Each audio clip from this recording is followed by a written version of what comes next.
ขอบคุณพระเจ้าที่มีโอกาสได้ร่วมนะครับ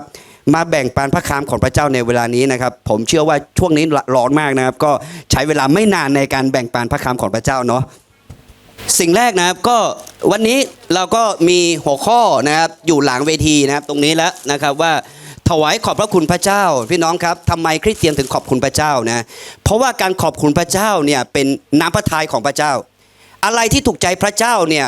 มันเป็นสิ่งที่ดีที่สุดแล้วครับพี่น้องผมมีลูกอยู่3คนด้วยกันนะครับถ้าลูกคนไหนที่ทำตัวแล้วก็รู้สึกขอบคุณพ่อนะครับรู้สึกดีรู้สึกอ้อนพ่อแล้วก็รู้สึกดีกับพ่อเนี่ยผมจะคิดถึงลูกคนนั้นเป็นคนแรกรักทุกคนไหมแต่คิดถึงคนนั้นก่อนนะครับเพราะนั้นคริสเตียนก็เหมือนกันถ้าเรามีหัวใจในการอยากจะขอบคุณพระเจ้าเนี่ยนะครับพระเจ้าจะทรงระลึกถึงคนนั้นก่อนครอบครัวไหนมีหัวใจอยากจะขอบคุณพระเจ้าพระเจ้าจะยกชูครอบครัวนั้นก่อนผมไม่ได้พูดให้ตัวเองนะเดี๋ยวพระคัมภีร์จะมีประกอบนะครับพี่น้องเพราะนั้นการขอบคุณพระเจ้าของคริสเตียนเนี่ยก็จะจัดปีละ1ครั้งจริงๆขอบคุณทุกวันแหละแต่ว่าเราจะเฉลิมฉลองขอบคุณพระเจ้าปีละ1ครั้งในเดือนพฤศจิกายนนะครับขอบคุณพระเจ้าวันนี้พี่น้องครับในพระคัมภีร์คำหนึ่งนะครับในสุภาษิตบทที่3ข้อ9ถึง10เขียนไว้อย่างนี้นะว่าจงถวายเกียรติแด่พระเจ้าด้วยทรัพย์สินของเจ้า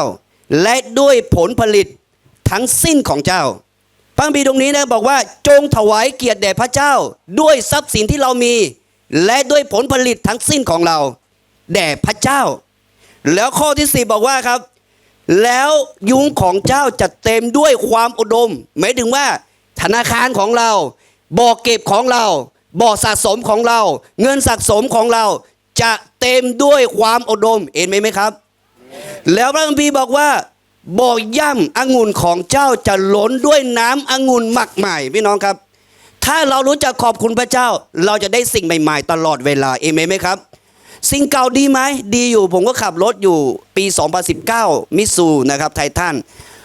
ผมก็ดูแล้วก็โอเคอยู่นะก็ขับมาแค่ 4-5 ปีแต่ถ้าเป็นไปได้ผมจะได้รถใหม่ครับผมเชื่อว่ารถใหม่ดีกว่ารถเก่าเอเมนไหมครับมันไม่ใช่ว่าเครื่องมันดีกว่าแต่รู้สึกใจมันรู้สึกว่าโอเคกว่านะครับผมกำลังมาจากศึกษารถของ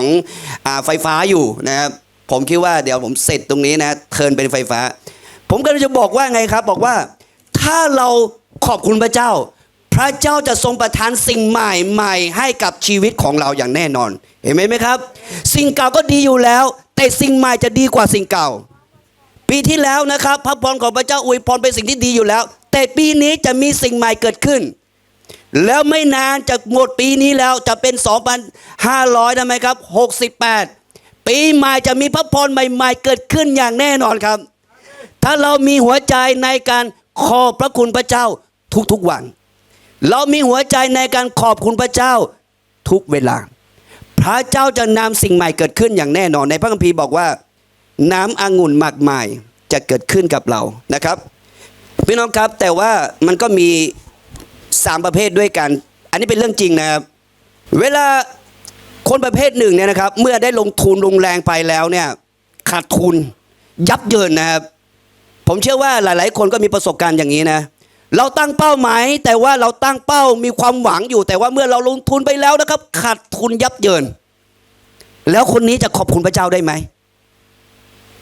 ใช่ไหมครับโอ้ยเขาลงทุนไปเป็นล้านๆเป็นแสนๆเงินทั้งหมดกู้มาแล้วลงทุนไปแต่ทำไมครับขาดทุนกันพี่น้องแล้วคนนี้จะมาขอบคุณโอ้ดีใจขาดทุนวันนี้รู้สึกปีนี้รู้สึกมีความสุขขาดทุนไม่มีใครครับที่จะขอบคุณพระเจ้าได้ในความรู้สึกนะอีกกลุ่มหนึ่งอีกประเภทหนึ่งก็คือเท่าทุนแต่ไม่ได้กำไรแต่ไม่มีใครไม่คาดหวังได้กำไรแต่ไม่ได้กำไรแต่ไม่ขาดทุนกลุ่มนี้ขอบคุณได้แต่ขอบคุณได้นิดหนึ่งนะภาษาลาหูก็อุเซาบูญาเลยขอบคุณพระเจ้าอุสเตชามุแต่ว่าเขาขอบคุณพระเจ้าแบบยิ้มไม่ค่อยออกแต่ว่ามีอีกกลุ่มหนึ่งคือได้กำไรมหาศาลเกินความคาดหวังเขาตั้งเป้าเกินเป้าเนี่ยขอบคุณพระเจ้าคนเหล่านี้มีหัวใจขอบคุณพระเจ้าไปไหนก็ยิ้มแย้มแจ่มใสโอ้โหดีใจมีความสุขเพราะว่าทำไมครับเกินกำลังเกินกำไรที่ตั้งไว้เกินงบที่ตั้งไว้แต่ว่าผมจะบอกงี้นะครับคริสเตียนเนี่ยถึงแม้เราจะอยู่ใน3ประเภทนี้แต่เราต้องมีหัวใจขอบคุณพระเจ้าเอเมนไหมครับทำไมผมถึงพูดอย่างนี้ครับพี่น้อง สิ่งแรกที่ผมอยากจะบอกว่าไม่ว่าท่านจะอยู่ในสถานการณ์ใดจงขอบคุณพระเจ้าสิ่งแรกเพราะพระเจ้าทรงประทานชีวิตให้กับเราฟรีเอเมนไหมครับชีวิตมูลค่าบนโลกนี้ไม่มีมูลค่าใดสำคัญเท่ากับชีวิตของคนครับแต่พระเจ้าให้ฟรีพี่น้องสตีฟจ็อบส์เป็นคนที่ผลิต iPhone เป็นคนที่มีชื่อเสียงนะครับท่านนอนอยู่โรงพยาบาลท่านบอกว่าไงรู้ไหมครับเงินทองทั้งหมดที่ข้าสะสมมาทุกอย่างและชื่อเสียงทั้งหมดและความรู้ของข้าพเจ้าทั้งหมดเนี่ยไม่สามารถยืดเวลาของข้าพเจ้าได้แม้แต่วินาทีเดียวแสดงว่าเงินทองแลกกับชีวิตไม่ได้รถหลายคันแลกกับชีวิตไม่ได้บ้านหลายหลังแลกกับชีวิตไม่ได้ความรู้สึกนี้เราพูดไปก็อาจจะยังไม่รู้สึกนะพี่น้องมันจะไม่มีอารมณ์ร่วมจนกว่าเราอยู่ใน ICU เราไม่ได้นอนใน ICU วันนี้เราขอบคุณพระเจ้าไหมครับพระเจ้าทรงให้ชีวิตเราฟรีพี่น้องครับมือถือที่ผมใช้กับมือถือที่พี่น้องใช้เราเสียภาษีนะเสื้อที่ผมใส่เราเสียภาษีนะครับรถแต่ละคันต้องมีภาษีผมกำลังทำธุรกิจขายที่ดินใบเดียวเนี่ยผมเสียภาษีหลายรอบเดี๋ยวโอนก็เสียว่ะเดี๋ยวขายก็เสียว่ะซื้อก็เสียออกก็เสียแต่ภาษีที่ดินแพงมากครับพี่น้องตอนนี้ผมกำลังจะวัดที่ดินประมาณ5 ไร่นะครับมูลค่าก็หลายล้านแต่พี่น้องรู้ว่าค่าดำเนินการก็หลายล้านทุกอย่างบนโลกนี้ไม่มีของฟรีแต่ชีวิตของคุณฟรีครับเอเมนไหมครับพระเจ้าไม่ได้เก็บภาษีแม้แต่บาทเดียวอันนี้เราจะต้องขอบคุณพระเจ้าครับปีนี้เราทำเกษตรกรเราทำเกษตรไม่ได้กำไรไม่เป็นไรครับอย่างน้อยเรามีชีวิตPatulanya aling wa oversada ke bumu ngwa za ni ke khokwa ngai mana mapia ngwa za ke mana mapia ngwa no ba ke mana mapia opao e ka mana ma go le ma khade asa gati pato ke sao buja asa ayi we opfuk kha we ใช่ไหมล่ะคืองูไงเราขอบคุณพระเจ้าถ้าพี่น้องคิดดูดีๆนะแค่ชีวิตเราตื่นขึ้นมามีลมหายใจขอบคุณพระเจ้าพี่น้องรู้ไหมครับว่าสตีฟจ็อบส์จะมีเงินมากมายมหาศาลมีชื่อเสียงระดับโลกทุกคนไม่มีใครไม่รู้จักแต่ความสามารถที่ท่านมีกับชื่อเสียงที่ท่านมีปรับเวลาได้ไหมล่ะตอนอยู่ใน ICU ใกล้ตายเนี่ยชื่อเสียงทั้งหมดของข้าพเจ้าเนี่ยขอยืดเวลาอีกปีได้ไหมไม่ได้เพราะว่าเวลาชีวิตเป็นการควบคุมของพระเจ้าแม้ท่านจะขาดทุนในวันนี้เท่าทุนในวันนี้และได้กำไรในวันหน้าจงขอบคุณพระเจ้าเอเมนไหมครับพี่น้องครับแม้แต่ชีวิตเราก็มีค่านะแต่สิ่งที่มีค่าที่สุดคือจิตวิญญาณเรานะหากว่ามาเสพเมียที่มากึศเสียแบบนี้ช่างไงอะไรเงี้ยที่แบบมาบอกกูมาตัวแบบพ่อที่แบบไงมังงาตุ่มแบบในพระคัมภีร์ในลูกาบทที่16ข้อ19ถึง31บอกว่าไงครับเราช่วยอยู่ว่าจะมี2 คนนะคนหนึ่งเป็นคนมหาเศรษฐีอีกคนหนึ่งเป็นคนยากจกตายทั้ง2 คนไปอยู่ในแดนนรกกลับไปอยู่ในอ้อมกอดของอับราฮัมที่มาเนี่ยมาเซิงงาว่าฮาริสุเนี่ยงวดที่มาเบนิชะชูบุพาไงคนที่มหาเศรษฐีคนนั้นอยู่ในนรกเนี่ยเขาขอร้องอับราฮัมเรื่องเดียวเขาบอกว่าเขาอยากจะกลับไปบอกให้กับญาติพี่น้อง5 คนที่อยู่ที่บ้านว่าโปรดอย่าให้มาทางนี้นะทางนี้โคตรทรมานทำไมเขาไม่บอกว่าอับราฮัมช่วยให้ลาซารัสไปบอกให้กับคนที่เป็นอยู่ในโลกนี้ว่าช่วยดูแลทรัพย์สินของเราหน่อยช่วยไปดูแลไร่นาเราหน่อยแปลงนั้นมีมูลค่าหลายล้านนะบ้านหลังนั้นโอ้โหสร้างไว้อย่างดีนะช่วยดูแลหน่อยไม่ได้พูดว่าจิตวิญญาณสำคัญที่สุดอย่าให้มาในแดนนรกเราไม่มีอารมณ์นี้จนกว่าเราไปอยู่ในแดนนรกครับวันนี้เราจึงขอบคุณพระเจ้าที่เราได้ชีวิตจากพระเยซูฟรีเอเมนไหมครับถ้าคนที่ต้องรับพระเยซูนะไม่ต้องเสียเงินทองนะครับคนที่เป็นลูกพระเจ้าไม่ต้องไปเสียเงินทองนะครับไม่ต้องไปแลกเงินไม่แลกทองอะไรมาข ขอให้คุณรับด้วยปากเชื่อด้วยใจ คุณก็มีสิทธิ์เป็นบุตรของพระเจ้าแล้วเอเมนไหมครับได้ชีวิตนี่แหละฟรีเรียบร้อยครับพี่น้องหลังจากนั้นเราก็ปฏิบัติตามหลักของพระเจ้าผมบอกกับสมาชิกผมอยู่เสมอครับพี่น้องยีบลัมเสื่องอ่ะอาทิตย์มีหรือเปล่าทำได้ไม่เป็นไรแต่คุณตั้งใจที่จะทำเอเมนไหมครับวุษาจิกาเทมันยยีบลัมมาบลาวุมาสกุลิงาเมียลิงาอยากจะทำยินเชื่อมันนี่มาจุเววุษาเบคนั้นนี่เชื่อมันนี่มาจุเวคือเราไม่รู้หรอกว่าหลักการพระเจ้าวิธีการของพระเจ้าหลังเป็นคริสเตียนแล้วเราจะทำได้ครบทุกข้อไหมไม่รู้ครับแต่เรามีหัวใจอยากทำเอเมนไหมครับในพระคัมภีร์1 เธสาโลนิกาบทที่5ข้อ18บอกไว้อย่างนี้นะพี่น้องขอบพระคุณพระเจ้าทุกกรณีนี่แหละเป็นน้ำพระทัยของพระเจ้าในพระเยซูคริสต์วุษาแต่ถึงคือบูมูที่เบที่มันยังสืบไปเยซูคุณแน่กว่าวุษานิฟาโลที่เบาของบังไงเดี๋ยวสืบไปวุษาแต่ถึงคือบูมูขอบคุณพระเจ้าทุกกรณีได้ไหมมันยากนะตอนที่เราเจอความทุกข์ยากลำบากเราขอบคุณพระเจ้าตอนที่เราสูญเสียขาดทุนยับเยินเนี่ยขอบคุณพระเจ้ายากครับผมจะบอกอย่างนี้นะครับพี่น้องเพื่อให้เข้าใจง่ายขึ้นนะครับการขอบคุณพระเจ้าเป็นวิธีการที่เพิ่มพูนพระพรของพระเจ้าเอเมนไหมครับพระเยซูจับปลา2 ตัวกับขนมปัง5 ก้อนยกขึ้นมาแล้วก็ขอบพระคุณพระเจ้าเสร็จแล้วพระคัมภีร์อ่านดีๆนะครับบางฉบับไม่ได้เขียนแบบนั้นบางฉบับเขียนไว้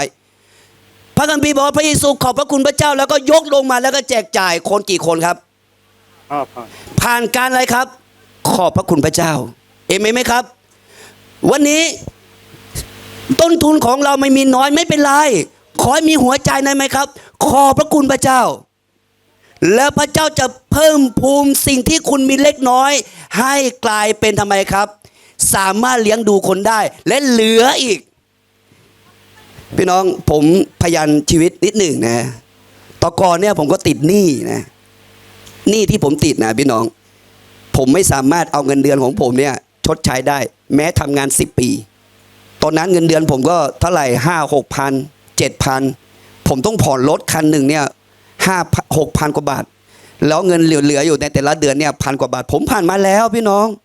ผมถวาย10 รถไปแล้วเงินที่ผมเหลือ1,000 กว่าบาทผมผ่านมาแล้วหลายปีพี่น้องแต่ทุกครั้งผมเอาลูกๆของผมเนี่ยมานั่งด้วยกันบอกให้กับลูกๆว่าไงรู้ไหมครับลูกผมอายุน้อยอยู่ครับแต่ผมเรียกมาหมดเลยตอนเย็นๆเนี่ยผมอธิษฐานด้วยกันกับลูกๆทุกคนบอกลูกทุกคนคุณเข้าใจไม่เข้าใจไม่รู้แต่พ่ออยากจะบอกตอนนี้พ่อเนี่ยติดหนี้อยู่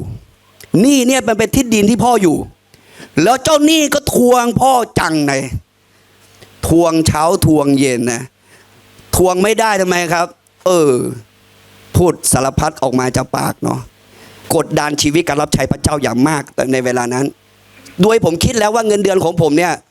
5-6 ปี 7 ปีออมเงินแล้วก็จ่ายหนี้ไม่ได้เลยครับพี่น้องอาจารย์ลีอะวักฟ้องเนี่ยวุษายิบาลายงาจระแหละเอาลูกๆมาแล้วก็อธิษฐานด้วยกันบอกลูกทุกคนเลยว่าพ่อติดหนี้ประมาณไหนแล้วพ่อไม่สามารถเอาเงินที่พ่อได้รายได้ของพ่อเนี่ยไม่ตอบโจทย์ในการคืนหนี้เราต้องขอพรจากพระเจ้าให้ลูกๆมาอยู่ล้อมกันอธิษฐานทุกวันลูกเข้าใจไม่เข้าใจไม่รู้ครับพี่น้องแต่ผมทำแบบนี้ภายในปีเดียวครับพี่น้องรู้ไหมมีคนหนึ่งนะเข้ามาหาผมแล้วก็โทรมาบอกว่ามะพร้าวเตี่ยหัวติเมียอะไรไงมะพร้าวเตี่ยเอาทำธุรกิจขายที่ดินดีกว่าผมทำมาเยอะแล้วคุณเอาชื่อของคุณเนี่ยมาลงแล้วคุณเป็นคนดำเนินการเลยผมจะลงทุนเงินให้รอบแรกซื้อ4 ล้านกว่าครับที่ดินชื่อผมแบ่งขายไม่รู้ครับผมรู้ว่ากำไรที่ผมได้ยังช้านิดหนึ่งแต่เจ้าหนี้ทวงผมทุกวันผมก็เลยบอกอาจารย์คนนั้นว่ามาผ่าทีแล้วผมขอยืมเงินอนาคตก่อนกำไรที่ผมควรจะได้ผมยืมมาใช้หนี้ก่อนอาจารย์คนนั้นก็โคตรใจดีเลยนะ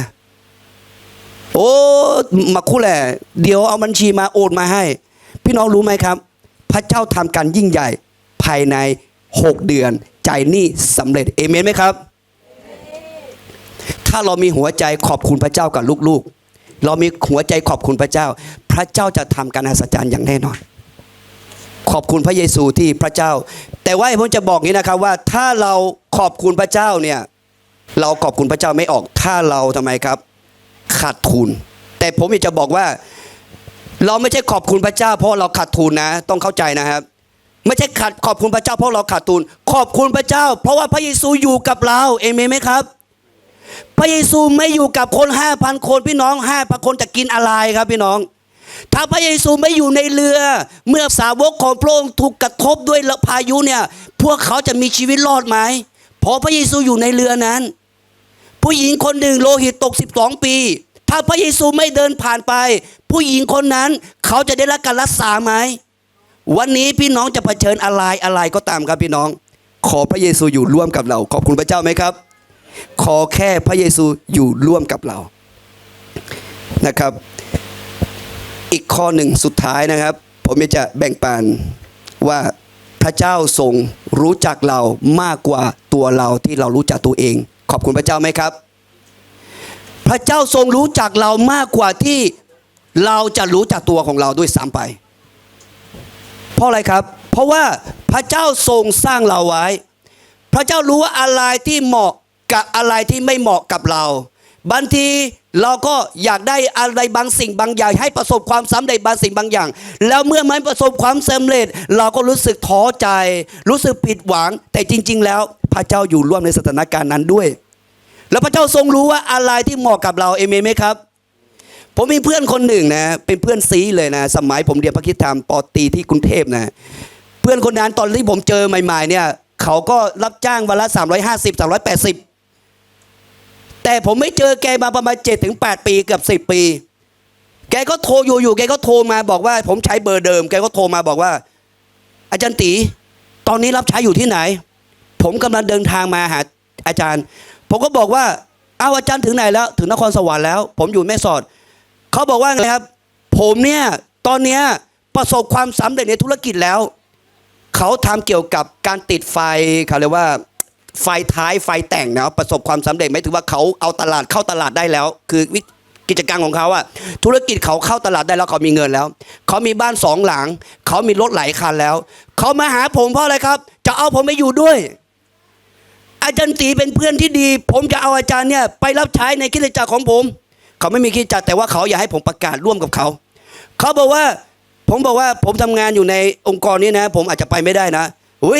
ถ้าไปกับผมเนี่ยเงินเดือนเนี่ยคุณเยอะกว่าที่นี่หลาย10 เท่าเขาบอกว่าเขาเงินได้เข้ามาแต่ละเดือนเนี่ย2-3 ล้านเขาจะเอาเงิน10 รถทั้งหมดเนี่ย2-3 แสนให้กับผมเขาพูดด้วยปากของเขาเองโอ้หมายว่าผมก็นอนไม่หลับเลยตอนนั้นนะโอ้อะไรเยอะวะ你说谁还不挺慢你说谁喂ที่คุยโอ้นี่มันโดนอะไรเยอะแล้วอะนะ1 ปีเนี่ยผมได้เงินเยอะแล้วทีนี้ผมก็ปฏิเสธยากแล้วอะลำบากใจผมแล้วรู้สึกหวั่นไหวแล้วตอนนั้นผมก็คุยกับภรรยาของผมว่าเธอจะเอาไงดี2-3 แสนเอาไงดีภรรยากับผมก็คุยกันพระเจ้าไม่เปิดใจครับพี่น้องพระเจ้าไม่เปิดใจผมบอกว่าผมต้องดูแลตอนนั้นพ่อยังไม่เสียนะครับผมอยู่กับพ่อแม่ผมอยู่กับผมบอกว่าผมต้องดูแลพ่อแม่ด้วยผมไปไม่ได้ครับอาจารย์ผมก็ปฏิเสธเขาโดยวิธีนี้เขาบอกว่าเดี๋ยวผมโทรหาลูกน้องให้เอารถมารับพ่อแม่อาจารย์ไปอยู่ด้วยเลยแล้วเขาก็เอาตัวสมัยผมดูเนี่ยเห็นไหมเนี่ยรถคันนี้ผมโอนให้อาจารย์เลยนะแล้วมอเตอร์ไซค์คันนี้โอนให้อาจารย์เลยเนี่ยผมซื้อบ้านอีกหลังนึงเนี่ยอาจารย์อยู่ฟรีไม่ต้องเสียค่าน้ำค่าไฟโอ้จีดูพ่อไปจองหนังวันนี้อย่าไปดีมั้งผมคิดอยู่นะแต่ว่าพระเจ้าไม่เปิดใจครับพี่น้องผมก็เลยปฏิเสธที่จะไม่ไปเพื่อนคนนั้นก็โกรธผมตั้งใจมาหาผมแล้วผมไม่ไปหลังจากนั้นเพื่อนคนนั้นก็เดินทางไปทางเชียงรายแล้วไปหาผู้รับใช้ที่เชียงรายแล้วได้ไม่รู้หลังจากนั้นสุดท้ายพี่น้องรู้ไหมครับว่าธุรกิจเขามีปัญหาการรับใช้เขามีปัญหาตอนนี้พระเจ้ายกชูงานภารกิจของผมในแม่สอดอย่างมากมายเอเมนไหมครับพระเจ้ารู้จักตัวผมและรู้จักอนาคตผมมากกว่าที่ตัวของผมจะรู้จักตัวเองด้วยซ้ำไปพระเจ้ารู้ว่าอะไรดีสำหรับผมอะไรที่เหมาะสมสำหรับผมแล้วพระเจ้าพร้อมที่จะสนับสนุนบางครั้งเราก็เป็นเหมือนเด็กถ้าไม่ได้ดั่งใจเราก็งอนพระเจ้าว่ากูยังยุ่งวะวุฒิก็มาฮัลโหลแต่อย่าไปคิดอย่างนั้นนะพี่น้องแม้ว่าเราจะไม่ประสบความสำเร็จตามเป้าหมายของเราขอให้แผนการของพระเจ้าสำเร็จในชีวิตของเราเอเมนไหมครับนั่นเป็นสิ่งหนึ่งที่ผมอยากจะหนุนใจในวันนี้ว่าพระเจ้าทรงรู้จักเรามากที่สุด วันนี้นะครับจริงๆผมมีอีกหลายข้อแต่ว่าเนื่องจากนะครับเวลานะครับแล้วก็ความร้อนผมจะบอกงี้ว่าถวายขอบพระคุณพระเจ้าทำไมเราถึงอยากจะขอบคุณพระเจ้าคนมี3ประเภทด้วยกัน1คือประเภทที่ขาดทุนอยากยับเยินคนนั้นจะมาขอบคุณพระเจ้ายากมากแต่บางกลุ่มเนี่ย